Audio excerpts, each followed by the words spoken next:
O vídeo de hoje é sobre a M. Dias Branco. A M. Dias Branco é uma indústria alimentícia que trabalha no segmento do trigo.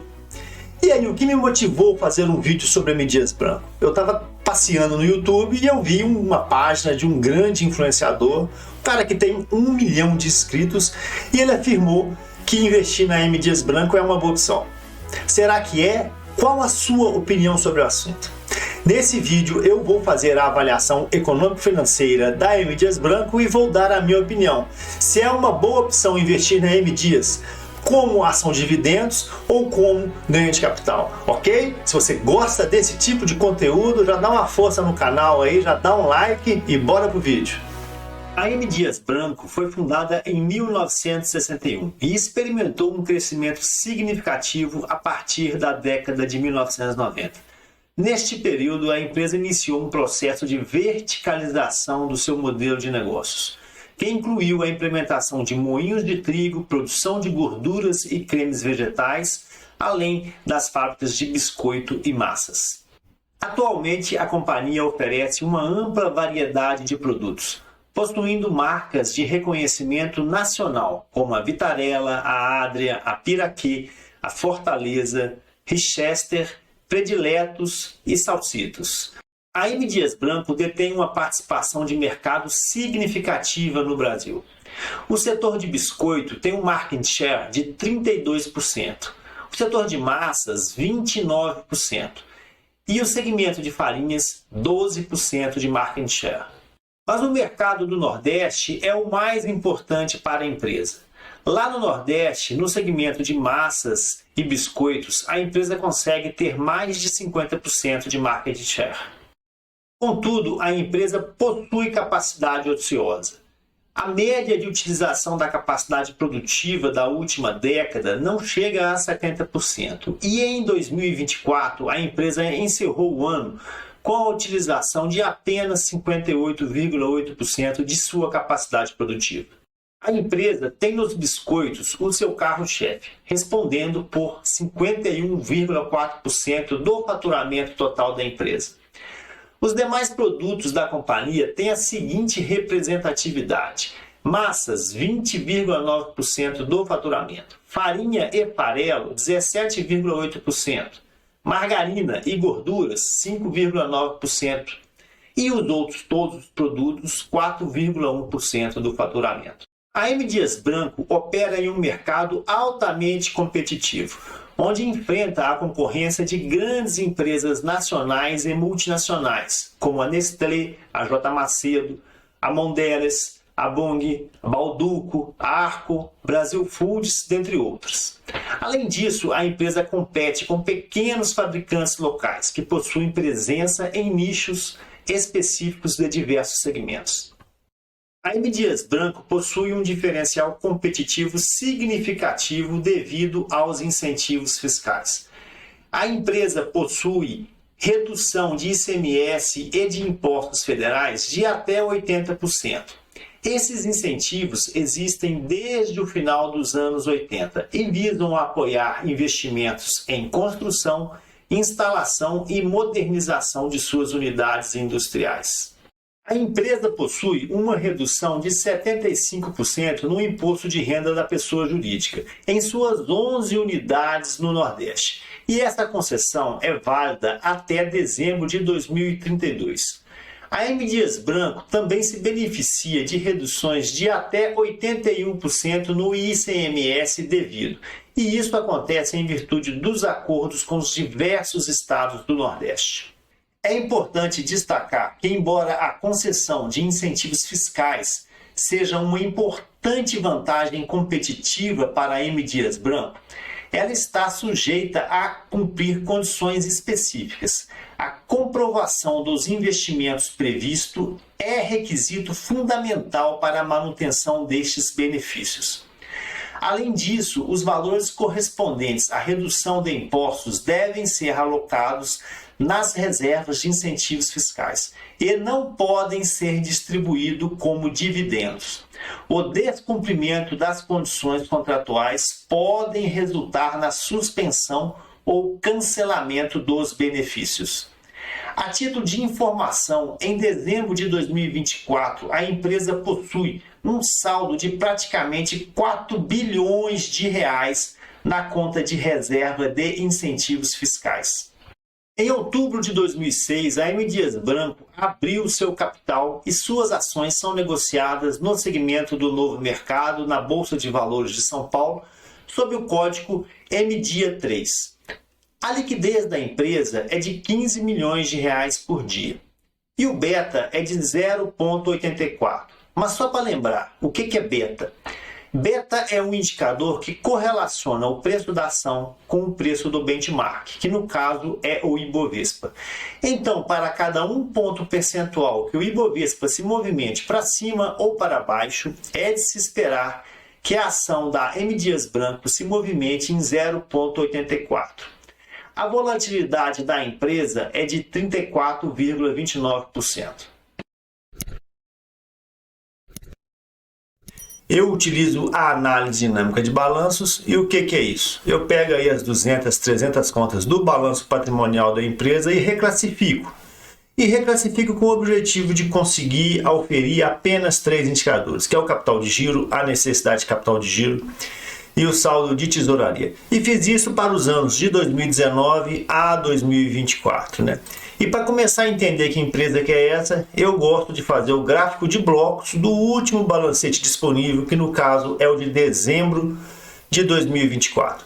E o que a gente vê? Uma empresa que tem um capital de giro de 3,2 bilhões de reais, mas ela só precisa, né, de 2,2 bilhões de reais de necessidade de capital de giro. Então, 3,2 bilhões menos 2,2 sobra 1 bilhão de reais no saldo de tesouraria, né? E esse dinheiro está no caixa disponível para pagar as exigibilidades da empresa. É uma empresa, né, de muita liquidez, embora a gente perceba, se a gente for avaliar aqui a evolução das linhas, né, de cada um dos indicadores, que de 2023 para 2024 a empresa perdeu grande parte, né, do seu saldo de tesouraria, né, que caiu de 1,7 bilhões de reais e bateu aí apenas 1 bilhão só, ok? Mas eu gosto de ver o gráfico, né? Eu pego essas informações e ploto no gráfico, porque o gráfico ele mostra as tendências. Vamos lá ver o gráfico? Então vamos ver o gráfico, né? Para começar, eu vou mostrar as linhas. A linha azul é o capital de giro, a linha vermelha é a necessidade de capital de giro e a linha amarela é o saldo de tesouraria, né? O que importa para a atualidade são os saldos de 2024, né? Mas a gente olhando esse gráfico assim, a gente não pode deixar de já fazer alguns comentários, né? A gente percebe o quê? Que é uma empresa que sempre trabalhou com capital de giro em níveis superiores à necessidade de capital de giro, e isso é bom, né? Significa que a empresa nunca teve um problema de liquidez, nem que seja por um breve momento, né? Isso também é denunciado pelo saldo de tesouraria, que tem valores elevados, né? Sempre aí girando na faixa de 1 bilhão de reais, né? Mas nós temos alguns problemas, né? Vamos ver. O que eu não gosto, né, quando eu olho para esse gráfico? Eu não gosto desses picos e fundos, né? Aqui é um pico, um fundo, né? O capital de giro. Olha a necessidade, com fundo, com pico, né? Um fundo, saldo de tesouraria também. Isso mostra uma empresa que faz movimentos mais abruptos, né? Eu gosto sempre de tratar ver as equações mais lineares, mais tranquilas, né? Que mostram as tendências de forma mais pacíficas, né? Aqui não, a empresa, o capital de giro sobe, desce, sobe, né? O saldo de tesouraria sobe muito, desce muito, sobe. Então, assim, mostra uma empresa meio nervosa na forma como ela administra o seu capital de giro, né? E isso não é bom. Mas o que acontece? É importante a gente olhar conta por conta. São apenas 3 contas, que é o saldo de tesouraria, a necessidade e o capital de giro. Então vamos olhar cada uma delas para ver e tentar entender por que tem tanta variação, ok? Vamos lá. E vamos começar pelo saldo de tesouraria. Eu gosto muito da análise dinâmica porque ela vai te mostrando pistas, né? E aí você segue essas pistas que você vai chegar em algum lugar. Sempre funciona assim. E no caso aqui do saldo de tesouraria, quais são as dicas, quais são as pistas que esse indicador passa para a gente, né? Primeiro vamos olhar aqui o saldo de tesouraria para ver se a gente percebe alguma alteração brusca, né? E nós percebemos sim, né, uma alteração muito brusca, né, do saldo de tesouraria de 2021 para 22 e para 23. Né? Olha que coisa, chega a ser até agressiva. Né? Você tinha aí 1,4 bilhões de saldo de tesouraria em 2021 e de repente isso passa para 100 milhões e depois volta para 1,7 bilhões, né? E depois desce para 1 bilhão, né? Isso por si só já mostra que tem muita coisa acontecendo de 2021 para 2024, né? O que está acontecendo? O que a gente tem que observar mais à frente e tentar entender, né? A conta caixa, né, ela está tendo uma alteração muito grande, né? Olha só, 21, 1,5 bi, desce para 650 milhões, depois sobe para 2,2 bilhões, né? Empréstimos também, né? Olha que coisa pitoresca aqui, os empréstimos de curto prazo, né? Porque saldo de tesouraria é curto prazo. De 2023 para 2024, eles têm aí um acréscimo muito relevante de praticamente 700 milhões de reais, né? Então a gente já percebe que tem algumas coisas para a gente entender, né? Nós temos que entender por que está tendo essa variação de caixa tão grande, né? Qual que é a necessidade, o que aconteceu, e esses empréstimos aqui também, o que aconteceu, né? Basicamente isso, né? Já mostra que o capital de giro e a necessidade de capital de giro vai nos mostrar algumas coisas interessantes. Então vamos avaliar a necessidade? Bora lá. E a primeira coisa que nós vamos fazer é tentar entender por que teve essa alteração tão grande aqui do caixa, tá? De 21 para 22. Indo para a necessidade de capital de giro, logo de cara eu já colori de laranjinha aqui, que a conta de estoque de 21 para 22 teve uma variação de 1 bilhão de reais, né? Olha que coisa interessante, né? Bingo, já descobrimos o que aconteceu, né? Esse saldo de tesouraria aqui, ele praticamente zerou, né? Saiu de 1,4 bilhões e foi para 100 milhões, né? Diminuiu aí praticamente 1,3 bilhão de reais, porque houve aí, em princípio, se olhando assim de uma forma bem precipitada e bem superficial, houve uma má gestão nos estoques, né? O estoque saiu de 1,1 bilhões de reais e bateu para 2,1. Gente, dinheiro é dinheiro, né? Ele pode estar no seu estoque, ele pode estar com seus clientes, ele pode estar na sua estrutura de produção. O dinheiro ele flui em diversas etapas da empresa. Nesse caso específico de 2022, né, de 21 para 22, o dinheiro saiu do caixa, né, saiu do caixa de 1,5 para 650, saiu 900 milhões do caixa e foram parar no estoque, né? Então a gente já começa a entender por que a necessidade de capital de giro em 2022 ela sai de um ponto tão baixinho e vai lá para cima, né? E isso aqui é estoque, né? Olha que coisa linda, né? A gente começou vendo uma alteração no saldo de tesouraria e aí abrindo a necessidade de capital de giro a gente percebeu que a conta de estoque que foi a grande vilã em 2022, né? Em 2023 para 2024 ela continuou sendo a vilã, né? Mas não só ela, né? De 23 para 24, vamos voltar lá no gráfico, a necessidade de capital de giro também ela aumenta, olha aqui, ó. Aqui é 23, aqui é 24, né? Vamos para a tabela. Em 23 era 1,5 e depois vai para 2,2. Então de 23 para 24, essa seção aqui, ó, é acréscimo de necessidade de capital de giro de 700 milhões de reais, né? E o indicador mostra pra gente, né? E ele mostra que não teve um vilão só, né? De 21 para 22 foi uma má gestão nos estoques, em princípio, né? De 23 para 24, esses 700 milhões de reais, esse acréscimo, tiveram várias origens, né? Uma delas foi o estoque, sim, né? Que saiu de 1,3 foi para 1,6, né? Então aqui tem mais ou menos 300 milhões de reais, né? Mas tem também os derivativos que a empresa fez, né, que teve que contabilizar mais 100 milhões, então 300 com 100 já foi para 400 milhões. Né? E por outro lado, né, a conta de fornecedor no passivo, né, ela diminuiu, e isso é ruim, né? Diminuiu em mais ou menos uns 200 milhões, aí fecha nos 600. Né? Então olha que coisa linda. Né? A análise dinâmica de balanço, ela te mostra exatamente onde estão as falhas, entre aspas, da gestão, né? E aqui ela está me mostrando que de 21 para 22 teve um problema de estoque, de 23 para 24 teve um problema de estoque, teve esse custo dos instrumentos financeiros, dos derivativos, que isso aqui é inevitável, eu achei muito alto o valor, mas tudo bem. E teve um problema de gestão de fornecedor, que a conta de fornecedor diminuiu, né? Geralmente você tem que tentar segurar os fornecedores, né? Dilatar o prazo de pagamento para você ter uma conta mais alta, né? Porque se você tivesse aqui uma conta mais alta, né? E como é que você consegue um valor mais alto aqui? Pedindo prazo para os seus fornecedores, né? Quanto mais tempo você ganha para pagar os seus fornecedores, mais alto será essa conta, né? Então aqui já mostra uma falha de gestão em princípio, porque se os estoques explodiram, né, ela tinha que tentar segurar a onda com os fornecedores, tentar um prazo maior, né, trabalhar de forma diligente. Lembrando que aqui nós estamos falando de anos, né, então entre 2023 e 2024 tem 12 meses, né, e a empresa ela vai sentindo para onde ela vai, né, aos poucos, mês a mês, né, então dava para ela atuar, né, então sobre a necessidade de capital de giro a gente percebe isso, né, que a empresa ela teve um problema de estoque de 21 para 22, né, e de 23 para 24 ela teve sim um problema de estoque, teve a questão dos custos dos derivativos e teve também uma diminuição do prazo dos fornecedores. E isso tudo é ruim, né? Porque isso demanda recursos, né? E aí o que acontece? Se a empresa não tem dinheiro, ela tem que ir no banco para pegar dinheiro. E nesse caso aqui, né, depois a gente pode fazer o fechamento inteiro, mas como a empresa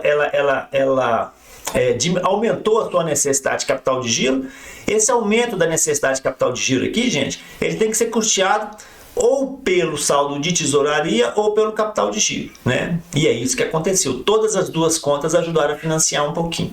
Agora vamos ver o capital de giro. E vamos olhar, pessoal, o capital de giro, o que ele tem de informação relevante para a gente, né? Logo de cara, a gente percebe que o capital de giro ele sai de 2019 para 2024, né? E ele sai de 1,1 bilhões e bate 3,3 bilhões, né? Então ele multiplica por 3 praticamente, né? Grosseiramente falando, né?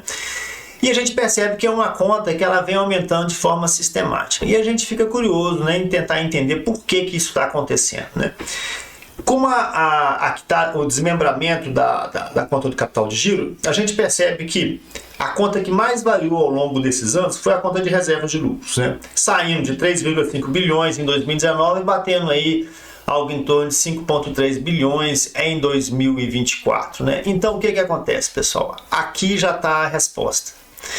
A M. Dias Branco é uma empresa que não faz a distribuição com payout alto, né? A distribuição dos lucros é feita com payout muito baixinho. Ela é caracterizada por pagar baixos dividendos, né?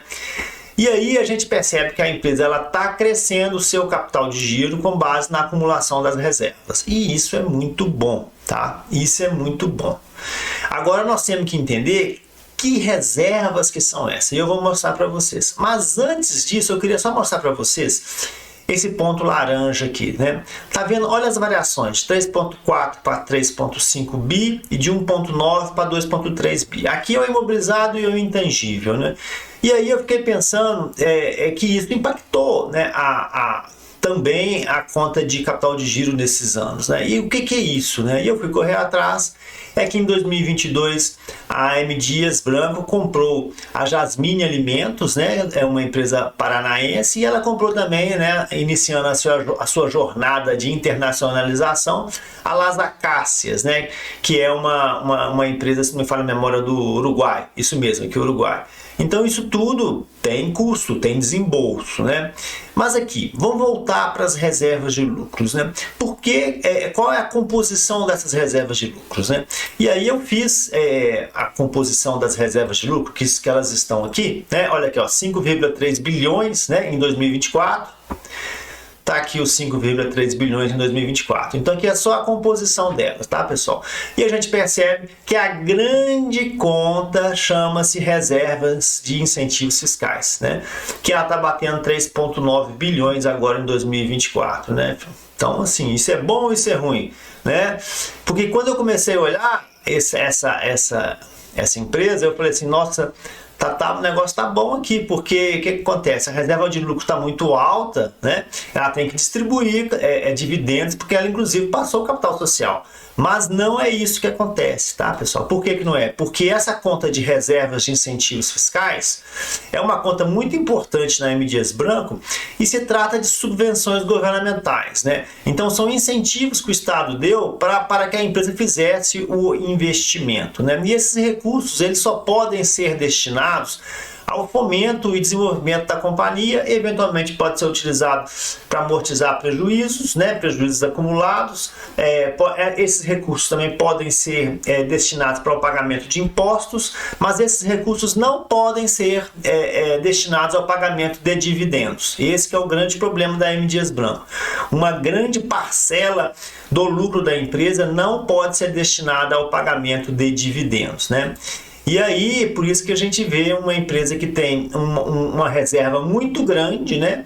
Uma reserva de lucros muito grande, porque ela está acumulando dinheiro na reserva de incentivos fiscais e a utilização desse dinheiro ela é bem restrita, né? Ela não pode ser utilizada por exemplo, para pagamento de dividendos, né? E aí fica ruim, né? Fica ruim. Mas enfim... eu vou voltar nessa história da subvenção daqui a pouquinho. Eu quero passar aqui rapidamente sobre o endividamento da empresa. O que a gente percebe? Uma empresa que ela sempre teve dívida, uma dívida positiva, né? Então assim, em 2022, que foi quando ela comprou lá aqueles dois empreendimentos, ela bateu uma dívida líquida de praticamente 1,6 bilhões de reais. Em 2023 a dívida líquida estava negativa em 73 milhões, agora voltou a ter uma dívida positiva de 24 milhões de reais, né? Mas é uma dívida pequena, tá, pessoal? Se você pega essa dívida líquida e pondera ela em relação ao EBIT, dá zero, né? O EBIT é o lucro operacional da empresa antes das despesas financeiras, é o que mostra a envergadura da companhia mesmo, né? E a gente percebe que essa dívida é totalmente irrelevante, mas ela também na conta de endividamento, né, ela tem uma conta mais agressiva, o endividamento sobe, desce, e não custa lembrar, né, que você virar e falar que a M. Dias Branco tem dívida negativa em 23, 24, isso não significa nada, né? Porque isso não é mérito nenhum da gestão, em virtude dessa enorme conta de reserva de incentivos fiscais que está acumulando dinheiro para a companhia, né? Então falar que ela é uma empresa que tem uma boa gestão porque ela tem uma dívida líquida negativa ou zerada, mas com uma reserva dessa fiscal aqui, né? A gente viu no vídeo aí que ela tem incentivos, ela tem isenção fiscal de até 75% de CMS, né? 80% de CMS e 75% de imposto de renda retido na fonte, né? Enfim, mas vamos dar uma olhada agora na parte operacional, nos resultados da empresa. Em relação à sua performance operacional, o que nós percebemos, tá? Isso aqui veio do DRE, tá, pessoal? O faturamento, ele estava numa crescente aí até 2022, de 22 para cá está crescendo, né? De 23 para 24, a empresa perdeu aí praticamente 1,2 bilhões de reais em faturamento, né? Em 23 ela faturou 10,8 bi, em 24 ela faturou somente 9,6, né? O EBIT é muito fraco, gente, tá? Aqui o EBIT da empresa é muito ruim, sempre inferior a 10 pontos percentuais, né? Deu uma beijoquinha aqui em 9,9, né? Quase 10 em 23, mas esse ano já bateu 8,6, que o faturamento foi muito pequeno, né? Ela diminuiu muito o faturamento, né? O resultado financeiro está aqui dos últimos anos, né? O ano passado, o ano de 24, ela teve um resultado financeiro, né? Pagou 6 bi, beleza, bem pouquinho, sem estresse nenhum. E esse que é o problema da companhia, que é o lucro líquido. O lucro líquido é muito baixo, né? Olhem bem vocês. Se uma empresa que tem um EBIT de 8,6, né? Ela está com um lucro líquido de 6,7, né? É baixo esse lucro líquido. Aí você vai falar, Igor, lucro de 6,7, se a empresa tiver um payout de 50%, ela vai distribuir algo em torno de 3,3, 3,4, 4%. Será que ela vai distribuir 4%, pessoal? Não vai distribuir 4%. E eu vou mostrar por quê. Agora, pessoal, eu vou mostrar para vocês por que o mercado financeiro não gosta da M. Dias Branco, tá? Não obstante da gente entrar aí nos sites fundamentalistas e achar esse lucro líquido de 6,7, achar uma empresa que não tem endividamento, achar uma empresa que tem a sua estrutura de capital bem resolvida, o mercado financeiro não gosta da M. Dias Branco e eu vou mostrar para vocês, tá? Só lembrando aqui, vou na DRE aqui, rapidinho, Só para lembrar, ficar na cabeça, em 2024, a DRE, né, o faturamento foi 9,6 e o lucro líquido foi 645, né? Guarda esse número aí, 645. Agora eu vou mostrar para vocês por que o mercado não gosta dessa empresa, né? Faturamento 9,6. Lucro líquido 645, né? Só que, pessoal, nesse lucro líquido de 645 milhões de reais, existem aí 433 milhões de reais que são de incentivos estaduais ou federais, tá?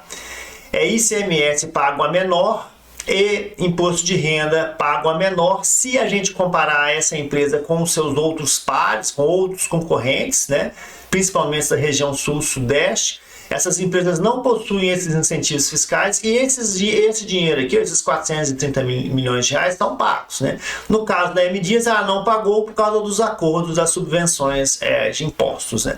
Só que esses 430, ele está dentro dos 645, ok?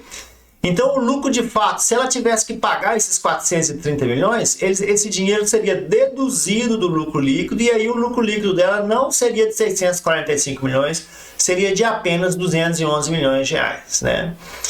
Então, quando você vai nos sites fundamentalistas, que vocês veem lá que o lucro líquido da companhia é 6,7, não é isso. O lucro líquido é 2,2. Porque esses 430 milhões, ele está no lucro líquido, mas a empresa não pode distribuir para os seus sócios. A destinação desse dinheiro aqui, que é o imposto do ano que não foi recolhido para o governo estadual e o governo federal, ele tem destinação exclusiva, né, e carimbada. É para investimentos de recuperação, de revitalização na usina, é para eventualmente pagamento de impostos e é para amortização de lucros, de prejuízos acumulados. Em linhas gerais, seriam essas três grandes destinações. Então, esse dinheiro ele existe, né? Mas para o sócio minoritário não existe porque ele não pode ser distribuído. Mas ele fortalece, não é, a estrutura de capital de giro da companhia. Então, quando você olha aqui esse indicador, que você vê o capital de giro lá em cima, né, em torno de 3,2 bilhões de reais, esse capital de giro ele foi turbinado em virtude das reservas de lucro, especificamente das reservas de subvenções fiscais, né, que em dezembro de 24 estava batendo um saldo aí de quase 4 bilhões de reais. Então esse dinheiro ele dá liquidez para a companhia, né, mas ele não é dinheiro do minoritário, ele não é dinheiro que pode ser distribuído em dividendos. Então é por isso que o mercado financeiro não gosta dessa empresa, porque ela já tinha um lucro líquido, né, baixo, 6,7. E é um lucro líquido baixo que poderia ser mais baixo ainda se não existisse os incentivos estaduais e federais. E para todos os efeitos, o cálculo do dividendo é em cima de 211 milhões. Só lembrando que a companhia, né, a M. Dias Branco, distribui 25%. Então ela vai ter só 50 milhões para distribuir de dividendos, né? E isso é muito pouco, né? Então olha aqui, vamos voltar aqui. Tá vendo aqui o 645? 645, 403,30. Aqui, ó, 645, 403,30. Esses 10 aqui é a reserva legal. Então, quando ela pega o lucro líquido, tira a reserva legal, tira as reservas de incentivos fiscais, o lucro líquido foi só de 200. Ela vai distribuir 25%, ela vai distribuir 50 milhões. Então, isso não é nada. 50 milhões é nada. Por isso que ela faz distribuição, ela propõe dividendos adicionais. No caso de 2023, ela propôs aqui 93 milhões de reais de dividendos adicionais, né? Então, assim, o mercado não gosta dessa empresa porque é uma empresa que tem um lucro líquido muito baixo. Operacionalmente é uma empresa muito fraca. Então vamos lá, pessoal, agora eu vou dar a minha opinião. Será que esse influenciador está certo mesmo em recomendar M. Dias Branco? Então bora lá, vamos falar sobre a parte econômica e financeira. O que nós vimos? Nós vimos que hoje a M. Dias Branco é uma empresa que tem uma liquidez muito alta. Ela está aí com 1 bilhão de reais no caixa, né? E ela tem uma dívida líquida hoje praticamente zerada. No ano de 2023, a dívida líquida estava até negativa, em torno de 75 milhões de reais. Mas agora, em 2024, a dívida está zerada. Mas esse não é o problema, né? Se a gente for avaliar o saldo de tesouraria, nós vamos ver que ele é muito errático. Ele sobe demais, ele desce, né? E isso tem muito a ver com a cultura da M. Dias Branco de crescimento orgânico e inorgânico. né? Ela, em 2022, comprou duas empresas, uma paranaense e uma uruguaia. Ela não divulgou os valores, mas a gente percebe que a aquisição que ela fez impactou no seu balancete, impactou na sua posição de caixa. Isso é claríssimo. Eu mostrei para vocês durante o vídeo, durante a parte econômica financeira, né? A gente viu até que essa situação hoje da empresa de ter um endividamento zero fez com que a empresa tivesse um resultado financeiro praticamente pífio, o que é bom, né? Ela não, a parte financeira eu sempre penso o seguinte, né? O resultado financeiro, se ele não pode ajudar, pelo menos que não atrapalhe. E foi o que aconteceu em 2024. Ele não atrapalhou o resultado da companhia. E isso já é bom, né? Agora, nós vimos que a NCG da empresa, ela vem crescendo junto com o crescimento do faturamento. E isso é normal, né? Teve alguns problemas de gestão na conta de estoque, e eu mostrei para vocês, né? De 21 para 22, de 23 para 24, quando os estoques ficaram muito altos, né? E isso impactou na parte financeira da companhia, né? No saldo de tesouraria. Então isso foi muito ruim, né? A empresa pecou aí, ao meu ver, e numa avaliação mais macro, mais superficial, ela aparentemente pecou na gestão de estoques, né, desses 2 anos. Se não me falha a memória, 22 e 24, né? E é uma empresa que tem um capital de giro relevante, algo em torno de 3,2 bilhões de reais, né? E é aquilo, quando a gente olha, você fala assim, nossa, 1 bilhão de saldo de tesouraria, 3,2 bilhões de capital de giro próprio. A empresa tá bacana. Calma. Eu mostrei para vocês que a empresa tem na conta de reservas de incentivos fiscais 4 bilhões de reais acumulados, né? E esse dinheiro vai para a reserva de lucros, que vai para a reserva, que vai para o capital de giro, né? Então eu estou falando o seguinte, que é uma empresa que tem 3,2 bilhões de reais de capital de giro, mas ela tem uma conta de reservas de incentivos fiscais de 4 bilhões de reais, né?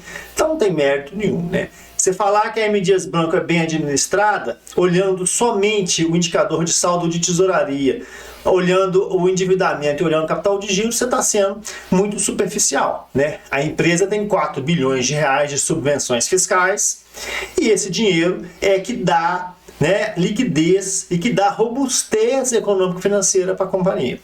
Se não fosse esse dinheiro, a situação seria outra, né? Mas vamos lá, vamos falar sobre o resultado. O que nós vimos, né? Que é uma empresa que chegou no seu pico do faturamento em 2023, né? E agora ela está faturando aí algo em torno de 9,6 bilhões de reais. De 2024 para cá, ela caiu, né? De 23 para 24, ela caiu. Ela perdeu aí praticamente 1,2 bilhões de reais. Como assim? Como perder 1,2 bilhões de reais de faturamento? É muito dinheiro. Mas enfim, e o que aconteceu? Qual foi a consequência disso, né? O EBIT, que já era baixo, baixou mais ainda, né? Em 2024 a empresa teve um EBIT na faixa de 8,6%, e é um EBIT baixo, né? E ela teve ainda um lucro líquido mais baixo ainda, mais declinante ainda, né? Ela teve um lucro líquido da ordem de 6,7, né? Então você tem uma empresa que tem um EBIT baixo, que tem um lucro líquido muito baixo, né?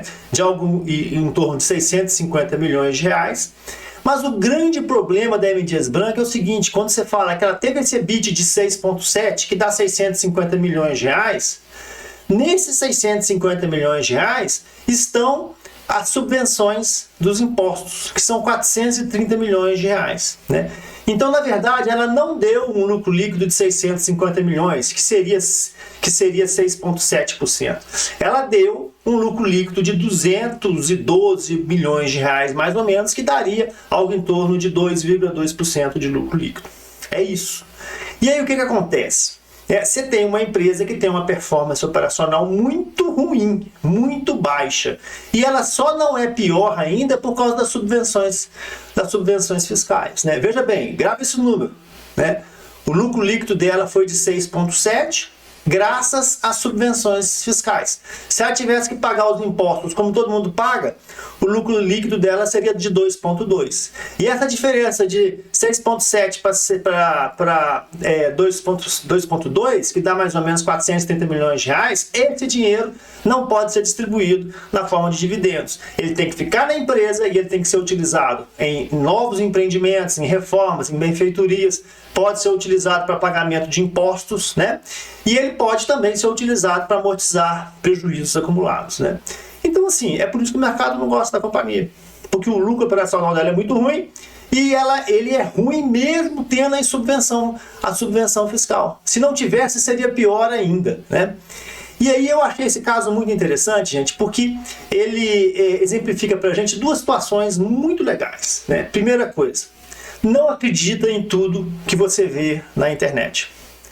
No YouTube tem muita gente que fala besteira. E às vezes fala besteira porque não tem conhecimento técnico, ou às vezes fala besteira porque foi superficialista na análise, que é o caso desse influenciador. Tenho certeza que ele foi só brifado, deu uma olhada no número, olhou lá 6,7, o lucro líquido é baixo, mas tudo bem. Não, o lucro não é de 6,7. É uma empresa que lucra 2,2. E é isso que vai para a mesa para ser objeto de dividendos ou não. 2,2. Tá? É uma empresa que perdeu o faturamento, é uma empresa que historicamente tem um EBIT baixo e que historicamente tem um lucro líquido baixo. Ainda tem um outro problema. O que me garante que essas subvenções serão renovadas em 2032? E se não for renovada? Tá? E tem um outro problema. É uma empresa que, ela, além de brigar com as gigantes do mundo, ela briga com uma Nestlé, uma BRF, Mondelez. E além de ela brigar com essa turma que é enorme, ela briga com as pequenininhas, né? Com as produtoras artesanais de biscoito, de massas. Então, além de tudo, ela fica espremida entre os gigantões e os pequenininhos, né? E essa turma pequena, a gente sabe que a evasão fiscal é muito grande, né? Então é isso, né? Voltando à questão da avaliação da empresa. Então, assim, toma muito cuidado com o que você vê no YouTube. Nem tudo que reluz é ouro. Às vezes a pessoa tem uma deficiência técnica e às vezes a pessoa foi mal brifada, né? Fez uma análise incompleta, né? Muito cuidado com indicadores dinâmicos, né? Se você entrar aí em qualquer site fundamentalista, você vai olhar lá o indicador PL, preço sobre lucro, que é o santo graal de muita gente, né? Muita gente compra com base nesse indicador. Ele está falando lá que a M. Dias Branco tem um PL de 12,5, se não me falha a memória. Gente, mas o PL dela é de 12,5, levando em consideração um lucro líquido de 6,6. Se você tira a subvenção fiscal, o lucro líquido vai para 2,2. O PL, então, o PL vai ser de quanto? Vai ser de 30. 25 e pouco, 30. Muito ruim, né? Toma cuidado, então. A minha dica de hoje e eu acho que esse vídeo já valeu para desmistificar e ajudar a corroborar, a reafirmar aquilo que eu falo sempre no canal. Cuidado com a indicação de YouTube, né, os ditos influenciadores, e cuidado com o indicador fundamentalista, né? O número seco não diz nada, vai estudar a empresa. E no caso da M. Dias Branco, infelizmente, com todo respeito aos acionistas e a quem trabalha na companhia, é uma bela empresa que tem uma bela história, uma bela estrutura, são muitas fábricas, um produto muito bacana, até um market share legal, né? Domina aí 30% do Brasil, 50% do Nordeste, mas o negócio não é muito bom sob o ponto de vista do lucro líquido e dos dividendos. Então, nesse sentido, eu não recomendo, né? Não recomendo o investimento em M. Dias Branco, quer seja para ganho de capital, né? Por quê? Porque a empresa tem um lucro líquido baixo e o preço da ação acompanha o lucro líquido, né? Ela pode ter algumas agulhadas aí, mas ela vai tender a andar de lado, né? Tudo bem, o preço da ação pode subir, né? Existe muita coisa que impacta no preço da ação, além dos fundamentos econômico-financeiros, né? Ok? Tô falando isso para não passar vergonha daqui a um tempo, né? Senão você vai falar, o Igor falou que não ia subir, subiu. Pode subir, mas assim, com base em fundamento, ela não vai subir. ok? E do ponto de vista dos dividendos, é uma péssima empresa, né? Os dividendos dela, ela vai distribuir 2%, com lucro líquido de 2%, ela vai distribuir 1%. Não vai distribuir nada. Então é nesse sentido que eu discordo profundamente da opinião do nosso colega aí de 1 milhão de seguidores. Deixa eu o meu aqui, eu tenho só 1.500, 2.000, estou querendo chegar nos 2.000, né? Quem sou eu para falar isso, né? Mas tecnicamente eu discordo profundamente. Ele está profundamente equivocado.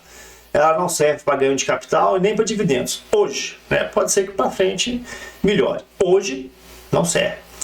E aí, pessoal, gostaram do vídeo? Peço mil desculpas, o vídeo foi longo, né? Mas é um assunto muito técnico, né? E que deveria ser tratado com muito cuidado. Se você gostou, já deixa um like aí para fortalecer o canal, ok? Não gostou? Deixa para lá. Aqui, tem alguma sugestão? Manda nos comentários. Vou ter muito prazer em avaliar e verificar se eu posso atender ou não, ok? Muito obrigado, fiquem com Deus.